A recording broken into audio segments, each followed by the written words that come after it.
lot of fathers hesitate to lead. They second-guess their authority and step back when they should be stepping forward. But that's not because they are weak. It's because they were taught to fear leadership. For decades, we've been taught that hierarchy is oppressive, discipline is harsh, and fathers should revert to being mother's helpers. And the result?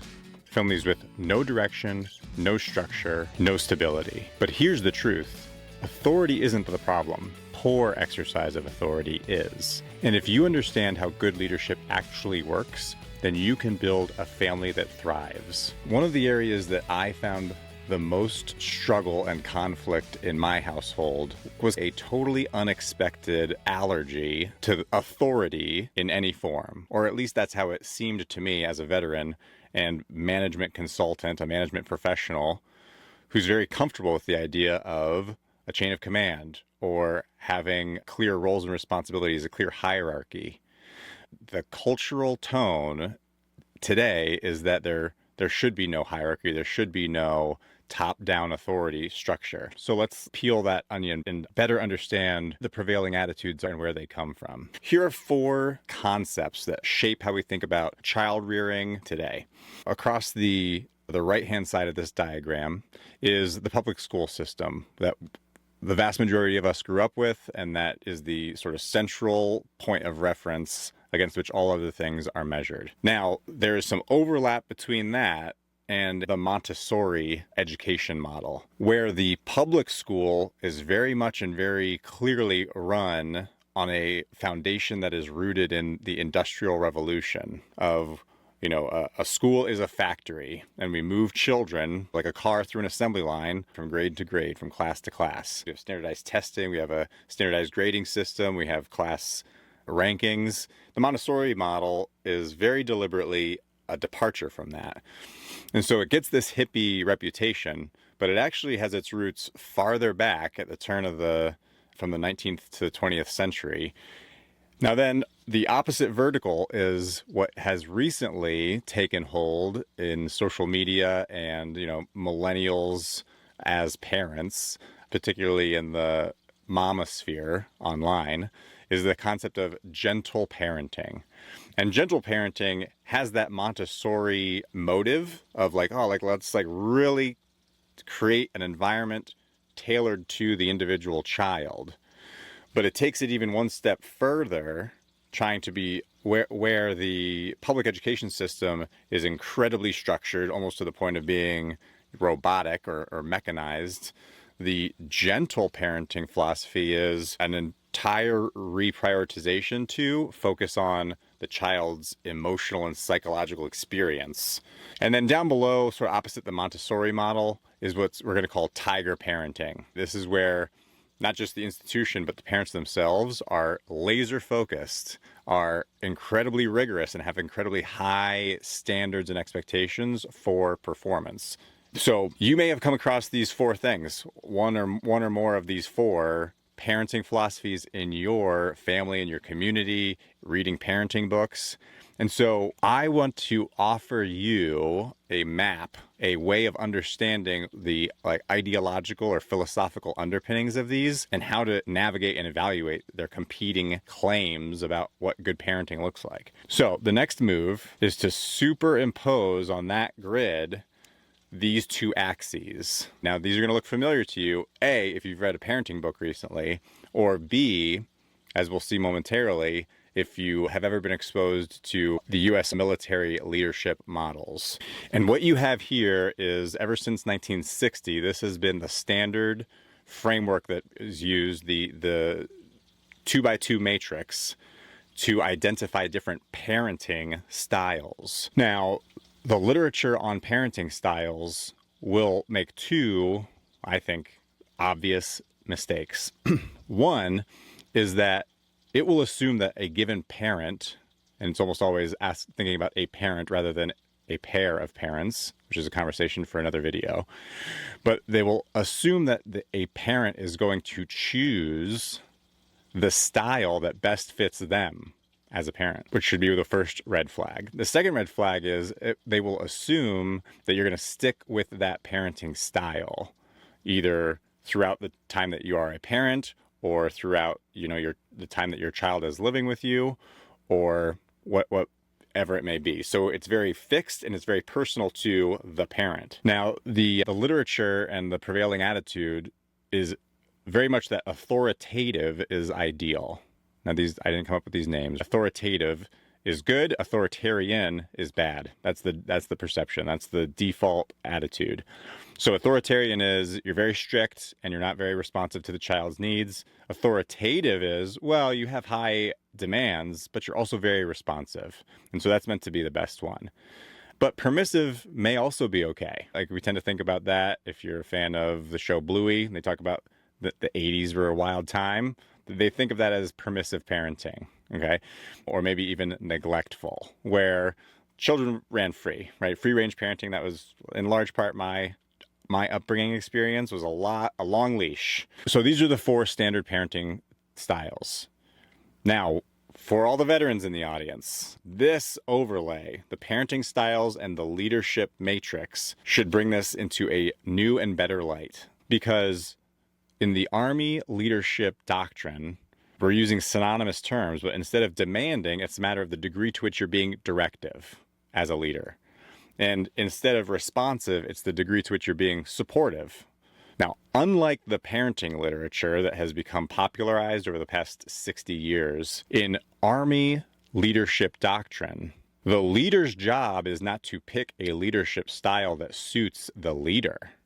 The leader's job is to identify the leadership approach that fits the situation and the subordinate. So this is an adaptive, situation-based leadership model. And in particular, as a general rule, over the course of a soldier's career, or over the course of their progression through a particular specialization or chapter of their career or a particular assignment, under U.S. Army leadership doctrine, the leader's job is to begin engaging with that subordinate in this directing quadrant, high directive and low supportive. So we're not adapting the training to the trainee initially. We are setting the expectations. We are setting very narrow limits and setting a bar of performance until the trainee or the subordinate demonstrates a degree of learning and competence that we can move from directing to now coaching. Okay, now you've demonstrated you have the fundamentals down, and now I want to help you move from the passenger seat into the driver's seat. So we go through this transitional phase of coaching, where there's still a lot of direction being issued by the superior to the subordinate, but there's also a greater degree of support, more of eliciting from the trainee their own self-awareness, self-assessment of where are you strong, where are you weak, what do you think you need to work on, let's set some goals for your progress together. That is a coaching mode. But you can only get to coaching mode after you've got transition, you've built upon at first they don't know even what they don't know. And so you have to be directive. Then you move to coaching. Now the subordinate or trainee graduates out of coaching into that supporting quadrant, number 3 there, where the leader, recognizing the growing competence and maturity of the subordinate, should be less directive, afford the subordinate greater latitude to exercise judgment and decision making, set their own priorities as long as they are aligned with the mission and values of the organization, the priorities. So then the leader's role is to be more supportive and to ask the subordinate, okay, what do you need to get your mission done? And I will validate your plans, but for the most part, I am empowering you to exercise your own judgment, and I'm here to provide you with the resources and support that you need to get your mission accomplished. So again, you can't just jump to that one. And even if the leader likes to be in that mode, likes to be more hands-off, it would be irresponsible of a leader to treat a subordinate or trainee that way without first walking them through those prior 2 phases. And only after they've gotten through all 3 phases and the subordinate is at such a level in their career, such a level of mastery and ability to navigate dynamic situations, can the leader say, okay, it is appropriate for me to switch into a fully delegating mode, right? You don't need my hand holding or direction.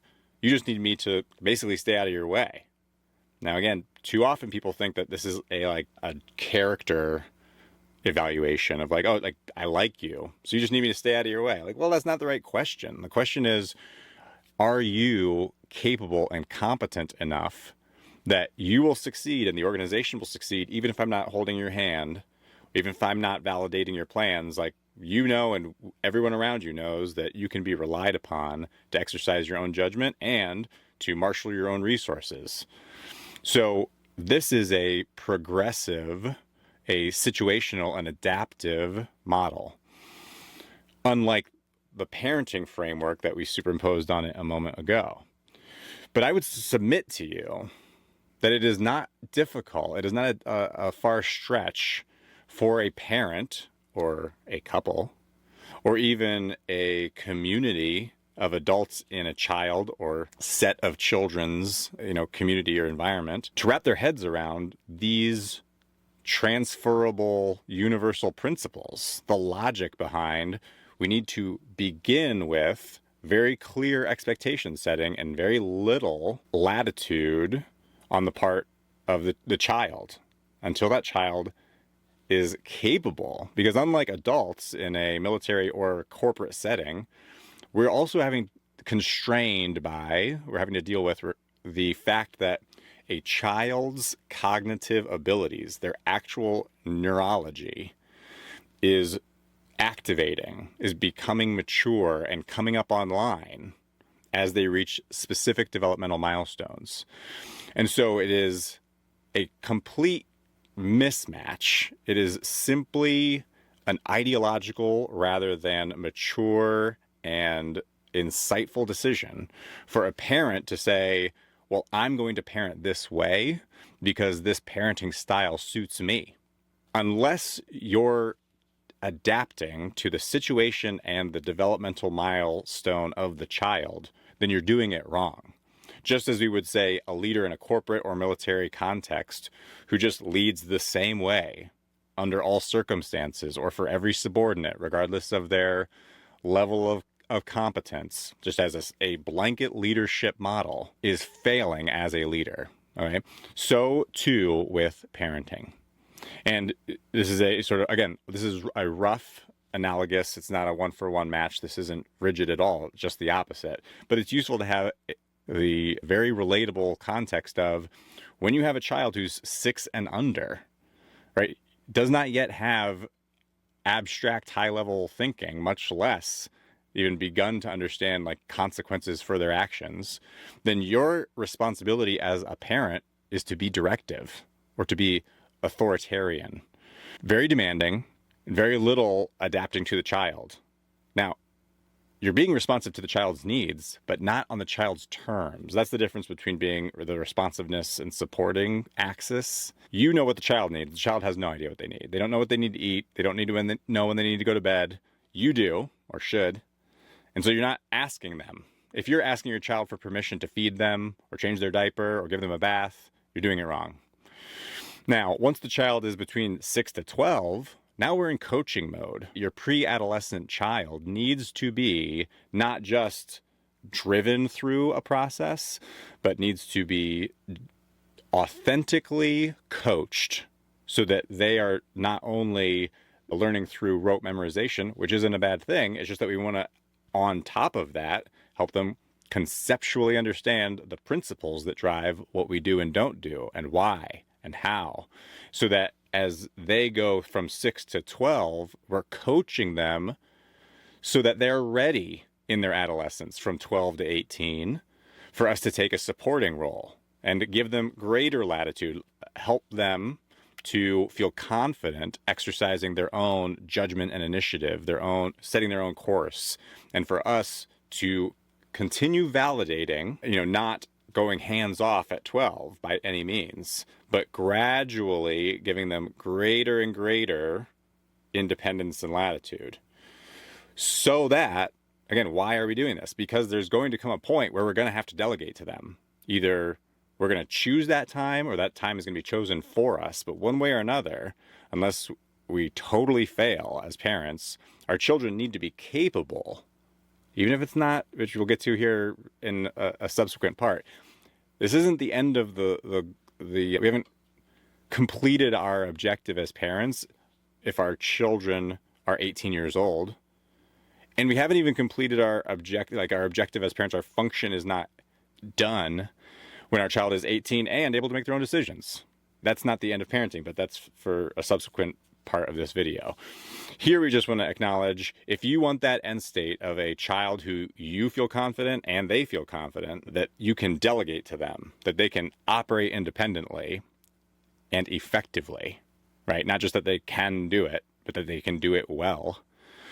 Then you have to think backwards, well, what would have to take place in order for me to reach that step? Well, I need to be in a supportive role where I'm overseeing and supporting them, but giving them gradually more and more independence. In order to get there, I first need to teach them. I need to coach them on how to exercise that kind of judgment and what kind of principles to apply under what circumstances and why and how. So I need to coach them before I can support them, before I can delegate to them. And before any of that can happen, the first step is you have no choices. I make all your choices because you don't know anything, and I know all that I need to know in order to determine every move you make. Now, the typical ideological nonsense that people fall into when they have these kinds of conversations is they will straw man and say, oh, so you're going to be a dictator until your kid's out of the house. Obviously, see the diagram. That's not what I'm saying. But there is the reverse happening. We can find very easily in our society today lots of parents who right out the gate take the attitude that, well, I'm just going to be supportive. I'm going to empower my child from birth to tell me how they want to be parented. And what that really is a form of irresponsible selfishness. It's a failure on the part of the parent to accept responsibility as a leader. So now you see it. Modern fathers have been taught to avoid leadership, to hold back, to stand by. But what does real leadership in a home actually look like? What are the structures that build a well-functioning family? That's exactly what we'll cover in the next video. Click the link on your screen now, or find the link in the pinned comment below. Then join us in the next video where we'll talk about rebuilding leadership and reclaiming fatherhood. See you over there.